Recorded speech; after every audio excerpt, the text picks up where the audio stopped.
En la Biblia hubo una fiesta en la casa de María, Marta y Lázaro. Marta se molestó porque María no la ayudaba a cocinar. Pero Jesús dijo: María ha elegido la mejor parte, la que no le será quitada. Se sentó a los pies de Jesús a escuchar su palabra. Quiero animarte hoy. ¿Por qué no eliges esa buena parte? Vamos a estudiar la palabra de Dios juntos.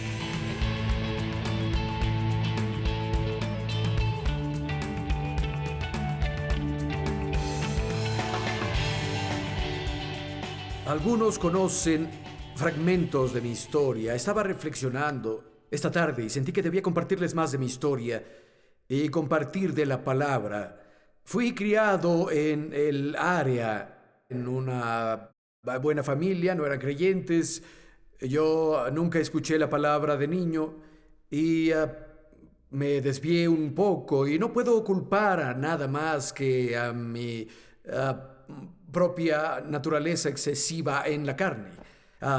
Si encontraba algo que me gustara, siempre lo tomaba al extremo y esa tentación con la presión de amigos y también una naturaleza torcida me trajeron muchos problemas. Comencé a beber mucho de joven. De hecho, en secundaria, al inicio, llegaba a la escuela ebrio en la mañana, me levantaba una hora antes para beber una botella de vino, me la terminaba y me iba a la escuela así.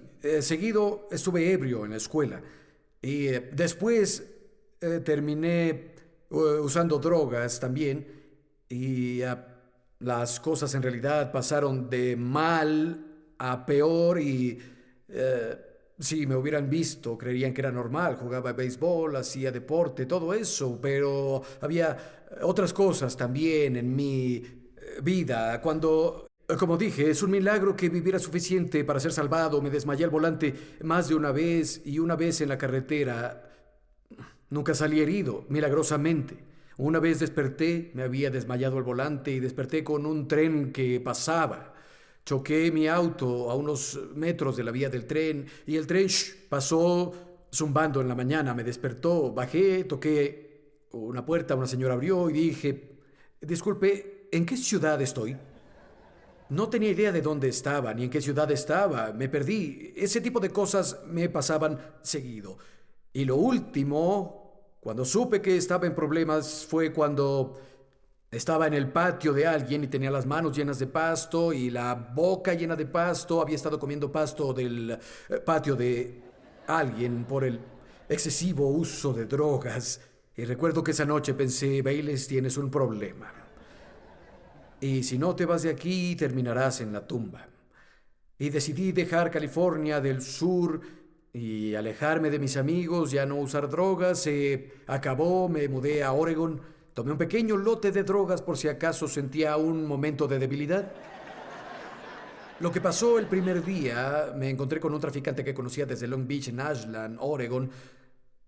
Salimos y nos drogamos y, bueno, las cosas se salieron de curso desde ahí y podrían creer que no buscaba a Dios, pero sí.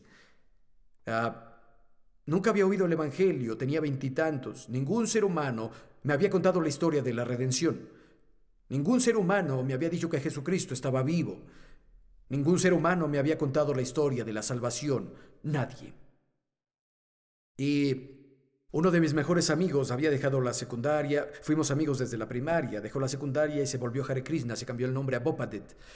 Y yo iba a los grandes festivales Krishnas, leía el Bhagavad Gita, iba a la iglesia metafísica, practicaba yoga kundalini, practicaba religiones nativoamericanas. En la mayoría de ellas tenías que consumir drogas orgánicas en las ceremonias, pero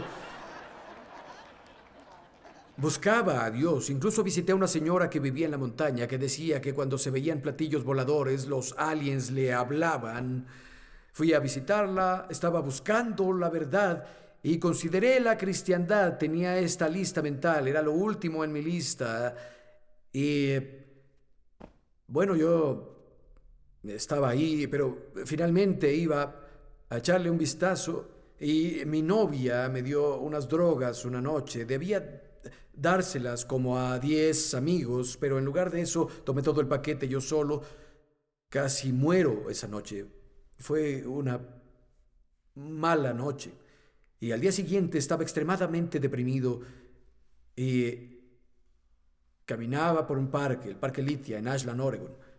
Iba caminando meditabundo y llegué al área de juegos y me descubrí pensando en Jesús.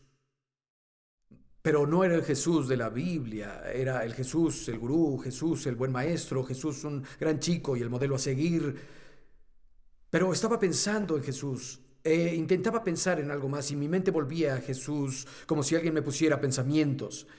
Iba por una pista y me detuve y miré hacia arriba y dije en voz alta al estar solo, bueno, voy a pensar en Jesús. Y seguí pensando en Jesús una y otra vez. Atravesé el área de juegos de los niños, donde había, no sé, 100, 150 niños divirtiéndose, y un niño mexicano se acercó a mí. Tal vez tenía 12 años, tenía las manos en los bolsillos, unas botas de vaquero, y nunca me volteó a ver. Cuando pasó a mi lado, algo tocó mi espíritu. No podía dejar de ver a este niño y sabía que lo que él tuviera era bueno, era completo. Y lo que fuera, sabía que yo no lo tenía intuitivamente. Sabía que él tenía algo que era muy bueno y literalmente me puse de puntillas para verlo hasta que desapareció del otro lado del parque y dije, ¿qué tiene ese niño? Y seguí pensando en Jesús y seguí caminando y ese parque se convierte en un bosque. Me adentré mucho en el bosque y bajé un terraplén inclinado, me senté junto a un arroyo sobre una roca. No me veía como me veo ahora. Tenía el cabello largo, usaba atado con unas plumas y tenía una barba larga. Estaba sentado en la roca, pensando en Jesús. Nadie me veía ahí y a los 10 minutos el mismo niño se deslizó del otro lado del arroyo y se sentó en una roca, enfrente de mí. Y se me quedó viendo. Lancé una vara al agua, él lanzó una vara al agua. Se me quedó viendo un rato y dijo, te hago una pregunta. Asentí con la cabeza y dijo, ¿conoces a Jesús? Y honestamente, cuando me preguntó eso, sentí, él debe creer que yo soy Jesús. Eso pensé. Y dije, ven aquí. Saltó por una roca, se sentó a mi lado y me dijo, mira, ¿no es maravilloso? Y comenzó a hablar como si Jesús siguiera vivo. Habló y habló de Jesús y de esa relación y lo maravilloso que era Jesús y yo pensé, qué raro eres. Y él dijo, ven, te presentaré a mi mamá. Seguí a este niño por el parque, al área de juegos, y había una mujer dormida en el césped. Y él la despertó. Aún recuerdo que tenía marcas de césped en la cara. Y él dijo, mira lo que encontré, mamá. Hablé con ellos un rato y dije, tengo que irme. Y cuando me iba, se llama Ramona, ella dijo, ven a nuestra casa a cenar. Y dije, no, gracias, tengo que irme, mucho gusto. Pensé, son las personas más raras que he visto. Y cuando me alejaba, ella dijo, queremos que vengas, y me gritó la dirección mientras yo me alejaba. Y yo me hice loco, y luego de, no sé, tal vez 2 semanas, sentí un deseo abrumador de ir a su casa y recordé la dirección. Encontré la calle, estacioné mi camioneta y estaba en una pendiente. Iba por la calle y allí estaba Ramón, asomada de una ventana del segundo piso, y gritó, ¡Bey! Todos me llamaban así entonces. ¡Bey! ¡Ven aquí! La vi y subí. Ya tenía la cena lista, habían puesto un lugar para mí. Ella dijo, te estábamos esperando. El Señor nos dijo que vendrías esta noche. Yo dije, ¿disculpa? Y yo tenía este hábito. Todos tenemos nuestro espacio personal. Estás cómodo. Si alguien se acerca, haces... Yo tenía este hábito de invadir el espacio de las personas. Y cuando ella dijo, Jesús nos dijo, me acerqué así de su nariz y dije, ¿quién te dijo? Ella me vio a los ojos y dijo, Jesús nos dijo. Comimos espagueti y comencé a pasar tiempo con ellos y hacerles preguntas, y ella me leía la Biblia y me hablaba de Jesús, y me gustaría decirles que fui salvado de inmediato, pero no. Me fui con un amigo y nos mudamos a la Ciudad de México y me involucré en cosas ilegales allá. Algo de ello incluía drogas y otras cosas. Y era miserable. Tenía todo lo que creía que me haría feliz ahí. Teníamos todas las drogas que quisiéramos. Estábamos con los más ricos ahí. Estábamos en una fiesta y un chico lanzó 1 kilo de hierba a la fogata porque estaba aburrido. Así de Así de abundante eran las drogas. Teníamos todas las chicas que quisiéramos, vivíamos en un lugar muy lindo y yo era miserable.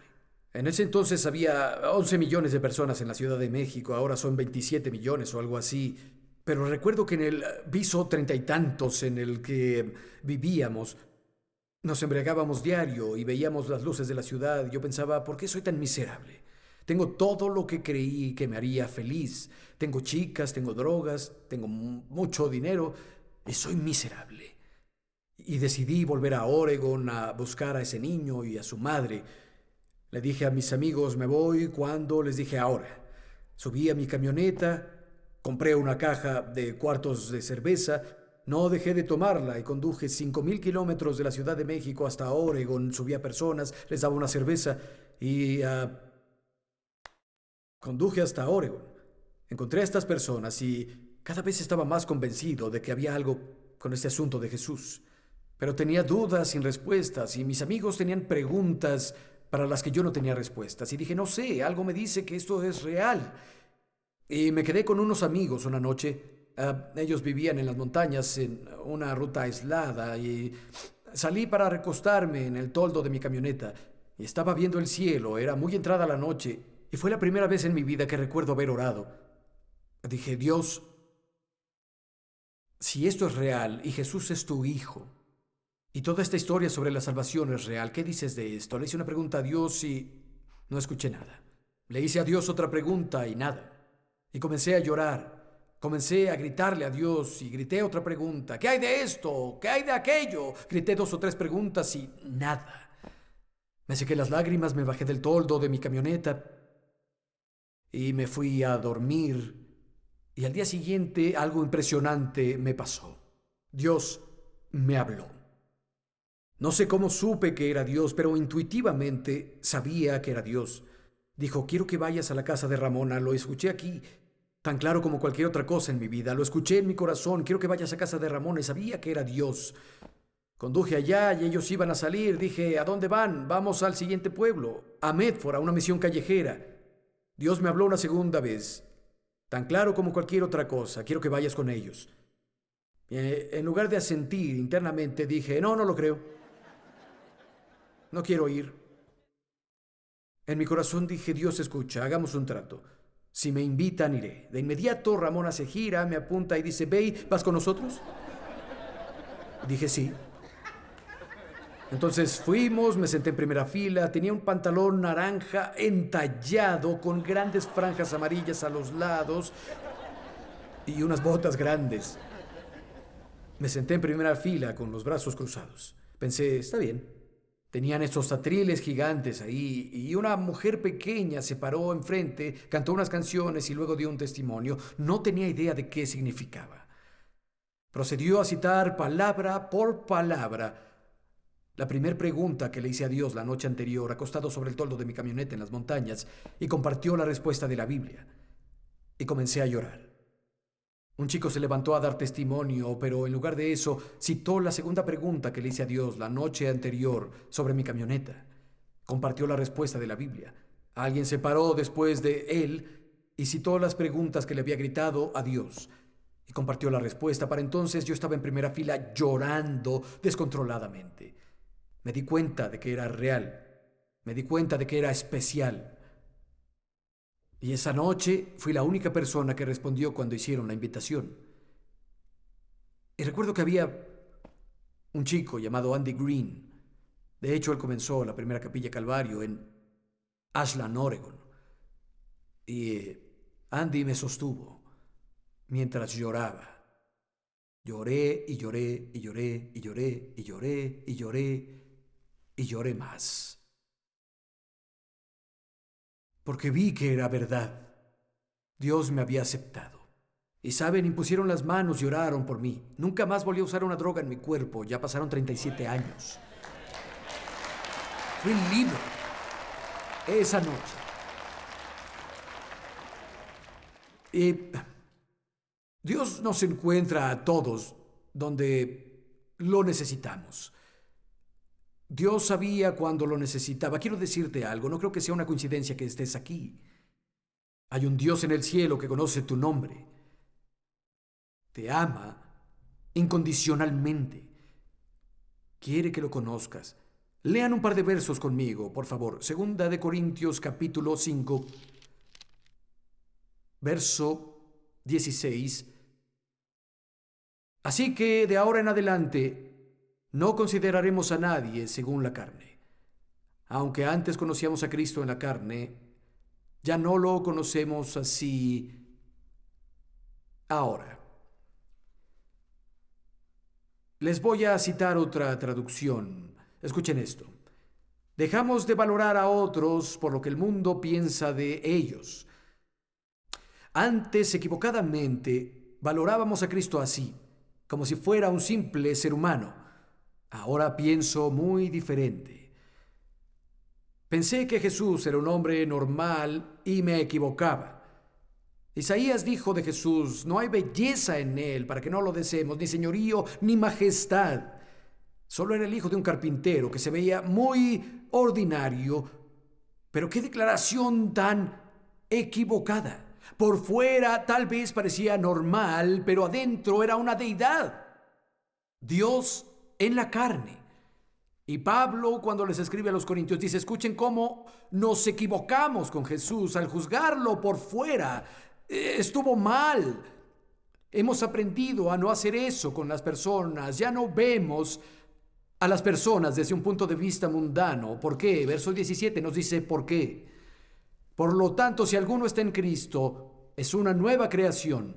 Las cosas viejas pasaron, todo es hecho nuevo. Alguien tal vez era un empresario egoísta, tal vez se ganó la reputación, o una chica alocada, o un drogadicto, o un político egocéntrico, o lo que sea. Esas etiquetas no significan nada cuando la persona acepta a Cristo. Todo se vuelve nuevo, cambian, y eso literalmente es nuevo, algo que nunca había existido jamás. La palabra griega es original. No es algo parchado ni una versión repintada del viejo tú, sino una en que Cristo se vuelve una persona nueva. Te pone un espíritu nuevo, amigo. Escucha, si el Jesús que aceptaste no te cambió desde adentro, tu Jesús no es el real. Quiero que sepas eso. Bueno, verso 18, vayan conmigo, por favor.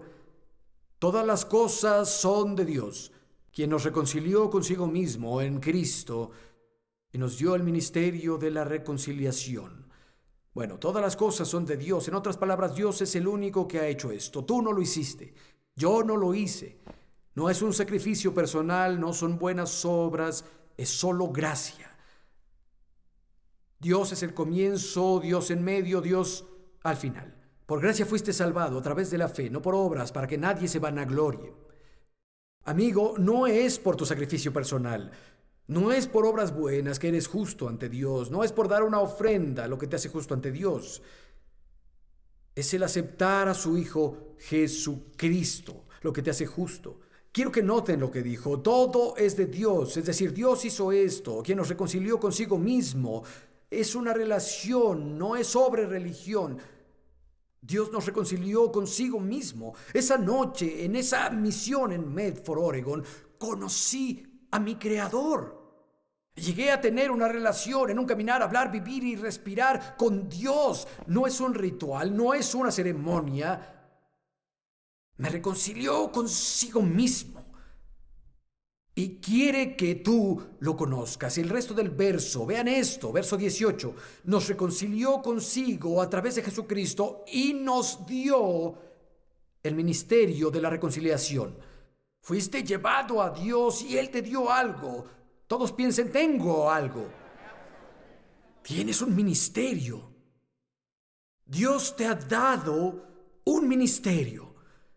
El ministerio de la reconciliación.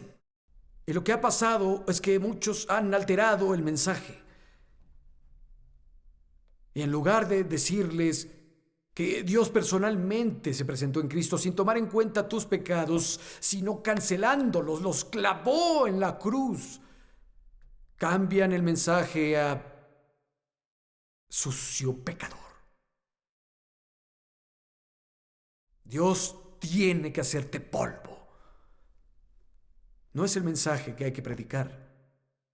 Seguro hay un lado severo de Dios y no querrás jugar con el pecado cuando sabes lo que haces. La verdad es que Dios te ama. Ernest Hemingway, en su libro Capital del Mundo, cuenta la historia de un padre y su hijo que se separaron por la rebeldía del hijo. El padre finalmente se harta y saca al joven de la casa. No hablaron ni tuvieron contacto por un largo periodo de tiempo. Luego el padre lo pensó mejor, lamentó haber echado al hijo de la casa y buscó a su hijo, que se llamaba Paco, y nunca lo encontró. Finalmente fue a un periódico local, era en Madrid, España, y puso un anuncio grande en el periódico y dijo: Paco, nos vemos mañana en la mañana a las 9 a.m. en la oficina del periódico. Te perdono todo. Tu padre. El padre llegó ahí a las 9 a.m. esa mañana. Había 600 Pacos esperando en la sala del periódico. Todos esperaban poder reconciliarse y el perdón de sus padres. Amigo, el mundo espera reconciliación. Las personas necesitan perdón y lo saben. Y es el mensaje que tenemos, es lo que queremos predicar hoy. Dios no está molesto contigo. Jesucristo ya pagó el precio de la redención por tus pecados y por tu estilo de vida de pecado. Y puedes irte de ese lugar con un cambio. 2 versos finales. Así que somos embajadores de Cristo, como si Dios los exhortara por medio de nosotros. En nombre de Cristo les suplicamos que se reconcilien con Dios. Lo trató a él, a Jesús, quien no conoció pecado, como pecador por nosotros, para que recibiéramos la justicia de Dios en él. Te dieron un ministerio, eres un embajador. Eres una embajadora con las otras mamás del fútbol, con quienes te ves. Eres un embajador en el trabajo. Eres un embajador con tu vecino. Y noten lo que dijo, como si Dios suplicara a través de nosotros. Díganme, ¿qué juez va a suplicar a un criminal convicto que acepte el perdón? ¿Qué acreedor va a suplicarle a una persona que tiene una vida arruinada por las deudas y le dirá que acepte y que pague por completo sus deudas? Ningún acreedor hace eso, ningún juez hace eso, pero es lo que Dios del universo hizo. Ofendimos su santidad y aún así suplica, acepta el perdón, acepta la reconciliación, acepta la redención. ¿Qué clase de Dios es ese? Y si escuchas tu corazón, sentirás la compasión. La Biblia dice que el amor de Dios nos obliga. Es por la súplica a través de nosotros. Reconcíliate. Por Jesús, que no pecó al colgar en la cruz del Calvario. Se hizo pecado por nosotros, para que fuéramos justos ante Dios. Lo diré de nuevo, no se trata de un ritual religioso. No es una ceremonia vacía. Es una relación. Jesús se volvió sacrificio por nuestros pecados. La profundidad de eso es incomprensible. Pero Jesús murió. Después de 3 días y 3 noches, el clamor por justicia eterna de Dios quedó satisfecho. Por el poder del Espíritu Santo, Jesús fue resucitado de los muertos. Y la Biblia dice que si crees eso, si lo confiesas con tu boca como Señor, Dios te lleva a una relación con Él llamada salvación. Quiero invitarlos a orar conmigo. Si nunca le han abierto el corazón al Salvador, o tal vez tuvieron un encuentro con Jesús en algún punto de su vida, tal vez eres joven, tal vez amabas a Jesús de niño, pero ahora no vives en Él, tu corazón está lejos de Dios, y sabes que si Jesús volviera esta noche, no estarías listo para Él. La noticia es que Dios no está molesto. Es hora de que vuelvas, hijo pródigo. Es hora de que vuelvas, hija pródiga. Entre más tarde será más difícil, más se endurecerá tu corazón. Es tu noche. Ponga la mano en el corazón, oremos juntos. Sé sincero, pon el corazón a tus palabras. Oh Dios, con todo mi corazón vengo a ti. Acepto que Jesucristo es tu Hijo. También que murió en la cruz por todos mis pecados y que fue resucitado de los muertos. Jesús, gracias por tomar mi lugar. Te pido que seas el Señor en mi vida. Confío solo en ti. A partir de este momento, mi vida ya no es mía. Todo lo que soy y todo lo que tengo, lo pongo en tus manos, Jesús. A donde sea que me lleves, yo iré. Amén.